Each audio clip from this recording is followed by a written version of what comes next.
ជំរាបសួរបងប្អូនសាជាថ្មីម្ដងទៀតបងប្អូនថ្ងៃនេះខ្ញុំមកធ្វើការបង្ហាញបន្ថែមជាមួយពាក់ព័ន្ធជាមួយនឹង Mixer Flow 8យើងវគ្គនេះគឺជាវគ្គមួយដែលក្តៅកគុកមែនទែនបានន័យថាបងប្អូនដែលចង់ចេះចង់ដឹងជាមួយពាក់ព័ន្ធជាមួយនឹងការសារ៉េ microphone នៅលើបាទ Mixer Flow 8យើងក៏ដូចជាបុក effect reverb ទៅលើ Mixer Flow 8ក៏ដូចជាបងប្អូនថតសំឡេងចេញពី Mixer Flow 8មកចូលទៅក្នុងបាទកម្មវិធីដែលបងប្អូនត្រូវថតប៉ុន្តែថ្ងៃនេះខ្ញុំមានកម្មវិធីថតខ្ញុំនោះគឺខ្ញុំប្រើ Studio One ហើយខ្ញុំធ្វើការថតចេញពី Mixer Flow 8នេះតែម្ដងហើយដើម្បីយើងធ្វើបានតែយើងគួរទៅធ្វើបែបណាដើម្បីឲ្យបាទកម្មវិធីនេះស្គាល់អញ្ចឹងបងប្អូនងាយស្រួលមែនតើបងប្អូនកុំបារម្ភអីហើយមុននឹងខ្ញុំបង្ហាញបងប្អូនសូមបងប្អូនជួយបាទកុំភ្លេច like បាទ share ក៏ដូចជាបាទ subscribe channel YouTube របស់ខ្ញុំបាទផងដើម្បីខ្ញុំធ្វើការបើបង្ហាញបងប្អូននៅវីដេអូផ្សេងទៀតជូនបងប្អូនតែម្ដងបងប្អូនណាបងប្អូនថ្ងៃនេះខ្ញុំមុននឹងចូលសាច់រឿងនេះខ្ញុំសូមឲ្យបងប្អូនដែលត្រូវការជាមួយនឹងការរៀបចំផ្នែកបាទអកេសកដងខ្នាតតូចខ្នាតធំបងប្អូនត្រូវការបាទរៀបចំហៅខ្ញុំទៅធ្វើការ set sound ជូនឬក៏ឲ្យខ្ញុំទៅបាទគេហៅថាទៅដំឡើងភ្លេងជូនបងប្អូនថ្មីយើងមានការប្រឹក្សាយោបល់បាទរៀបចំប្រព័ន្ធសំឡេងជូនបងប្អូនថ្មីដែលត្រូវការបងប្អូនទៅរកស៊ីបែបអកកណ្ដងនោះបងប្អូនអាចតាក់ទងខ្ញុំបានផងដែរបងប្អូនថ្ងៃនេះខ្ញុំសូមអរគុណបងប្អូនមែនតើដែលបងប្អូនតែងតែទស្សនាវីដេអូខ្ញុំកន្លងមកក៏ដូចជាជួយ share ជួយ like និង follow page ក៏ដូចជា subscribe channel YouTube របស់ខ្ញុំផងដែរអរគុណបងប្អូនឥឡូវខ្ញុំធ្វើការបង្ហាញបងប្អូនបន្ថែមតែម្ដងបងប្អូនណាបងប្អូនតោះឥឡូវយើងទៅជាមួយគ្នាបាទយើងទៅមួយគ្នាបងប្អូនណាអញ្ចឹងក្នុងនេះបងប្អូនបាទក្នុងនេះខ្ញុំក៏សូមចង់ឲ្យបងប្អូនបាទខ្ញុំចង់ឲ្យបងប្អូនជួយខ្ញុំមុននឹងយើងធ្វើការបាទទៅ install កម្មវិធីបងប្អូនណាអញ្ចឹងខ្ញុំធ្វើការទៅ install កម្មវិធីបងប្អូនងាយស្រួលទេសូមបងប្អូនជួយបាទទី1គឺបងប្អូនត្រូវតែបាទគេហៅថាទៅ download គេហៅថា driver USB របស់ Mixer Flow 8នេះតែម្ដងបងប្អូនណាបាទអូខេបាទឥឡូវខ្ញុំធ្វើការ recording តែម្ដងបងប្អូនណាបាទអូខេតោះបងប្អូនបងប្អូននេះខ្ញុំបើកកម្មវិធីបាទបងប្អូនជំហានដំបូងនេះគឺបងប្អូនយក laptop បងប្អូនមកបាទយើងចូលទៅក្នុងបាទគេហៅថាបាទ website របស់ Flow 8បងប្អូនតោះទៅជាមួយខ្ញុំបាទ Flow 8បងប្អូនទៅទាំងអស់គ្នាយើងវាយអញ្ចឹងមកបងប្អូនយើងវាយ Flow X Behringer នឹងតែម្ដងបងប្អូនបាទនេះបងប្អូននេះ website បាទនេះ website តែម្ដងតោះយើងយកភាសាអង់គ្លេសមក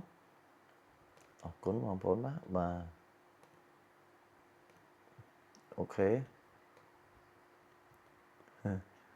បាទ Flow 8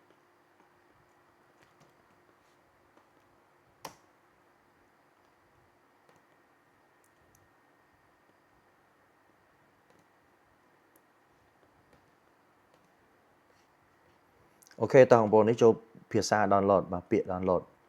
នៅក្នុងនេះគេដាក់ពាក្យ download បងប្អូនអស់មកក្រោមបងប្អូននេះ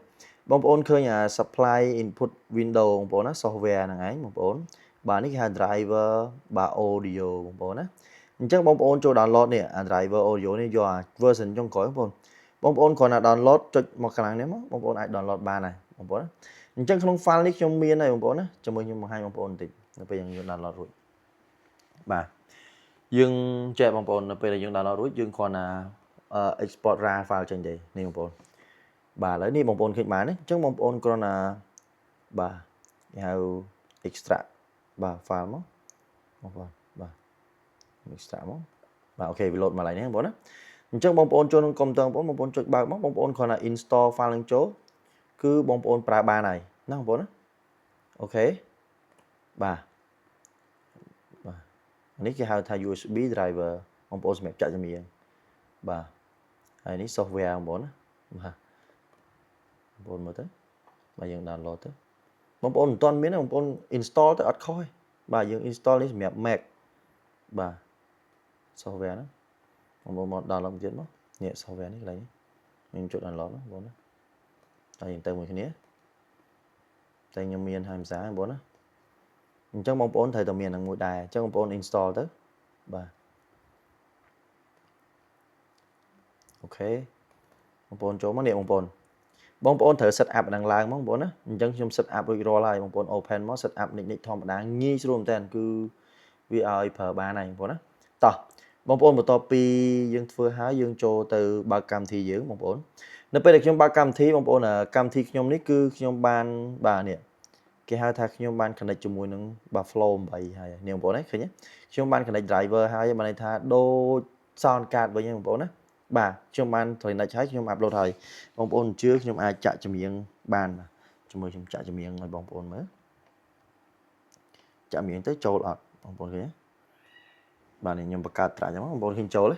នេះ signal ចូលបងប្អូននេះសលេងនេះយើងចូលយើងបង្កើតត្រាក់នេះខ្ញុំបង្កើតជា stereo ម្ដងតែម្ដងបងប្អូនណាអញ្ចឹងបងប្អូនសម្រាប់flow 8យើងគឺយើងធ្វើការបាទ record បានដោយគេហៅថា main LR អញ្ចឹងខ្ញុំចំណុចនេះខ្ញុំនិយាយចូលពាក់ព័ន្ធនឹង record តែម្ដងដោយសារខ្ញុំត្រូវការ record បងប្អូនដឹងហើយយើងមាន USB audio បងប្អូនឃើញខ្សែហើយយើងត្រូវការមានខ្សែនេះបងប្អូនយើងដាក់ខ្សែនេះចូលកុំព្យូទ័របងប្អូនទៅបងប្អូនអាចប្រើបានហើយអញ្ចឹងដើម្បីយើងធ្វើការបានយើងចាក់ចម្រៀងចូលទៅក្នុងមិញ signal បានស្គាល់គ្នាអស់ហើយអញ្ចឹងអ្វីដែលយើងត្រូវធ្វើបងប្អូនត្រូវការ mic អញ្ចឹងដូច្នេះខ្ញុំអត់ដោត speaker ធំទៅទេខ្ញុំបើកខ្ញុំប្រើដោយកាសបងប្អូនណាខ្ញុំប្រើកាសដើម្បីខ្ញុំធ្វើការ mic វាបងប្អូនអញ្ចឹងខ្ញុំធ្វើការ mic បាទនេះបងប្អូនយើងចាក់សំឡេងមកបាទយើងធ្វើការ mic ដោយខ្ញុំត្រូវ connect បងប្អូនដឹងហើយវីដេអូមុនខ្ញុំបានបង្ហាញបងប្អូនពីរបៀប connect បាទរួចរាល់ហើយអញ្ចឹងយើងចាប់ដើម connect មកបងប្អូនណាបាទ pairing បងប្អូនខ្ញុំចង់បញ្ជាក់បន្តិចបងប្អូនសម្រាប់ការថតនេះខ្ញុំ recommend ឲ្យបងប្អូន record ជាមួយនឹងកុំព្យូទ័ររបស់បងប្អូនតែម្ដងបងប្អូនណាអញ្ចឹងបើបងប្អូនអត់ record ជាមួយនឹងកុំព្យូទ័របងប្អូនទេខ្ញុំគិតថាបងប្អូនប្រើការដោយសារវាទាមទារ driver របស់វាអញ្ចឹងបងប្អូនដូចបងប្អូនបានឃើញអញ្ចឹងអូខេបងប្អូនឥឡូវខ្ញុំធ្វើការបើក microphone check 1 2បាទតោះបងប្អូនទៅមួយគ្នាបាទយើងចាប់ផ្ដើមបាទ record មកបងប្អូនណាបាទតោះ check 1 2 1 2 1 2 2អូខេអានេះវាចូល reverb ដោយសារយើងបូកហើយភាសាតោះបងប្អូនយើងធ្វើការតម្លាក់សិនបាទយើងចូលទៅតម្លាក់សិនខ្ញុំចង់ធ្វើថ្មីជូនបងប្អូនតែម្ដងវគ្គនេះដោយសារខ្ញុំចង់ឲ្យបងប្អូនរៀន control ខ្ញុំ check 1 2 us my one បាទបងប្អូនឃើញហើយបាទ us my one 2បងប្អូនដោយសារខ្ញុំជាទូទៅខ្ញុំបើខ្ញុំតម្លើងនៅក្នុងគេហៅថា gain នៅលើបាទលើម៉ាស៊ីនខ្ញុំនេះខ្ញុំដាក់តា27បងប្អូនឃើញទេ testing my one 2 hey hey បាទអញ្ចឹងសលេងមកអត់បែកទេបងប្អូនណាបងប្អូនអាចតម្លើងទៀតក៏បានដែរទៅតាមបងប្អូននិយាយ checks 1 2 us បាទ us my one sound checks តើបងប្អូនដំបូងខ្ញុំធ្វើការ EQ បងប្អូនពាក់ព័ន្ធនឹង microphone នេះខ្ញុំមានលក់ណាបងប្អូនអញ្ចឹង microphone ឈុតនេះគឺគេហៅ DX01 ខ្ញុំមានលក់តម្លៃវាគឺបាទពាក់ព័ន្ធ microphone នេះតម្លៃវាគឺមួយឈុតបាទ$280សលេងស្រឡះល្អមែនទែនបងប្អូនពេលកង់ក៏ខ្ពស់បាទចម្ងាយចាប់ក៏បានឆ្ងាយបាទ dB ក៏ច្រើនទៀតខ្ពស់ទៀតបងប្អូនហើយអញ្ចឹងបងប្អូនត្រូវការអាចតេតខ្ញុំបានមួយឈុតត្រឹមតែបាទគេហៅថា280មានទាំងកេសមានអីជូនបងប្អូនអញ្ចឹងមកខ្សែអីដោតអីមួយអែមជូនបងប្អូនអង្គតែន4ទៀតបងប្អូនឃើញខ្ញុំ review ច្រើនអញ្ចឹងថ្ងៃនេះខ្ញុំធ្វើការបាទ check 1 2បងប្អូនឃើញសលេងនេះគឺអត់ទាន់ធ្វើ EQ អីទាំងអស់អញ្ចឹងខ្ញុំចាប់ដើម EQ បាទ testing my one test my one 2 hey hey ខ្ញុំធ្វើការលោកខាត់បន្តិចបងប្អូនណាបាទ us 1 2 2 us បាទជាមួយខ្ញុំលោកខាត់បងប្អូនយើងចូលមកលោកខាត់មកបាទនេះ testing my one 2 2បងប្អូនកាត់អស់លេងបងប្អូននេះយើងកាត់អត់អស់ហើយយើងធ្វើនិយាយចំទៅយើងកាត់មកល្មមបាទសលេងរបស់យើង testing my one testing my one check sound us ខ្ញុំឆ្លាញ់សលេងប៉ុណ្នេះ us 1 2 hey us 1 2 hey អូខេតោះបងប្អូនទៅរក mid low មកខ្ញុំ us 1 2នេះបងប្អូនសលេងគីឡូនេះគឺខ្ញុំមិនសូវស្រឡាញ់ប៉ុន្មានដែរ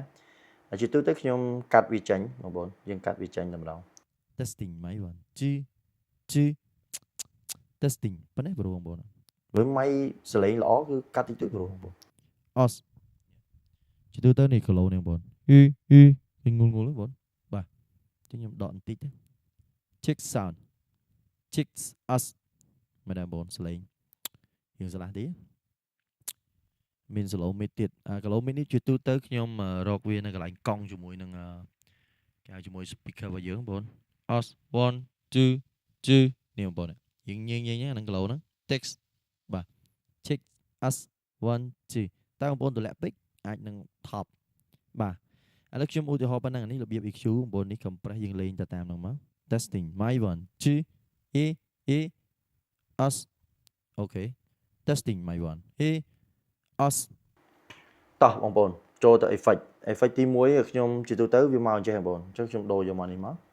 អញ្ចឹងបងប្អូនយក effect នេះមកតោះមកខ្ញុំដាក់ bright មកបាទហើយខ្ញុំសាកបញ្ជូនវាចូល us okay us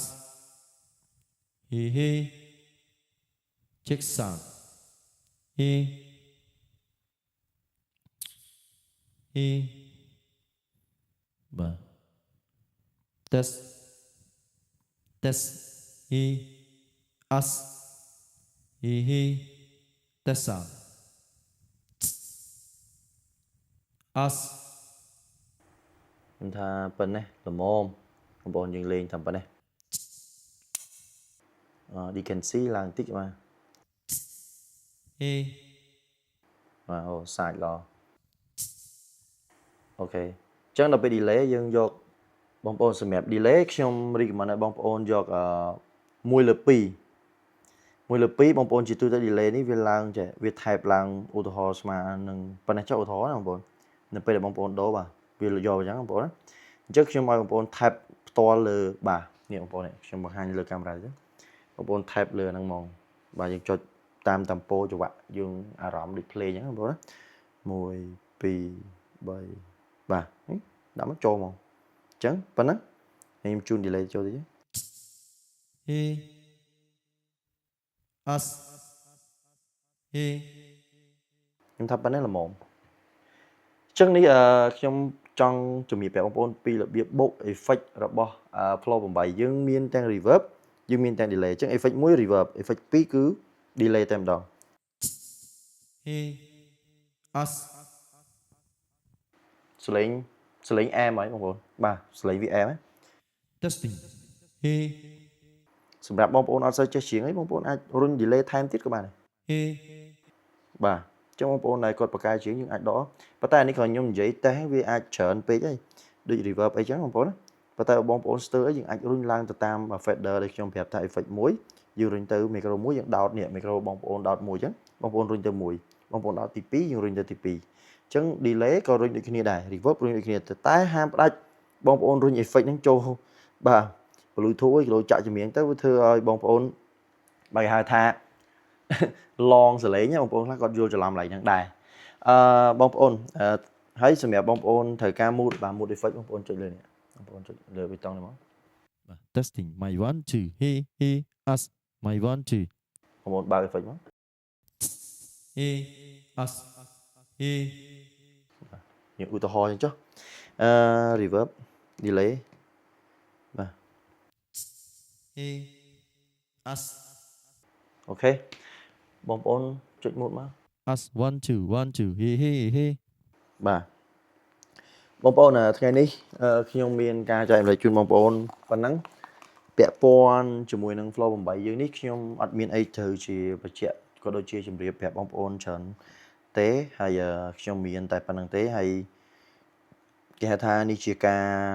ធ្វើ EQ ទៅលើបាទគេហៅថាទៅលើបាទ mixer របស់ Flow 8ក៏ដូចជាលេង compress ក៏ដូចជាបាទហៅថាបូក reverb ជូនបងប្អូនប៉ុណ្ណឹងអញ្ចឹងបងប្អូនត្រូវការ Flow 8នេះបងប្អូនអាចទាក់ទងខ្ញុំបានបងប្អូនកុំភ្លេចជួយ Subscribe Channel YouTube ខ្ញុំផងខ្ញុំអរគុណច្រើនសម្រាប់ទស្សនាវីដេអូនេះហើយសូមជូនពរបងប្អូនណាល្អរស់ស៊ីមានបានមួយទៀតបងប្អូនត្រូវការរៀប sound system មិនថាຂະຫນາດតូចលក្ខណៈគ្រួសារមិនថាឈុត karaoke មិនថា club hub ផ្សេងៗទៀតគឺពួកយើងទទួលបាទរៀបចំបងប្អូនបាទជូនបងប្អូនតែម្ដង ហើយខ្ញុំទៅខ្ញុំបងប្អូនធ្វើការ tune sound tune អីក៏អាចតាក់ទងបានដែរហើយយើងប្រើបច្ចេកទេសរបស់យើងផងដែរបាទអរគុណច្រើនសម្រាប់ទស្សនាវីដេអូនេះបាទបាយបាយ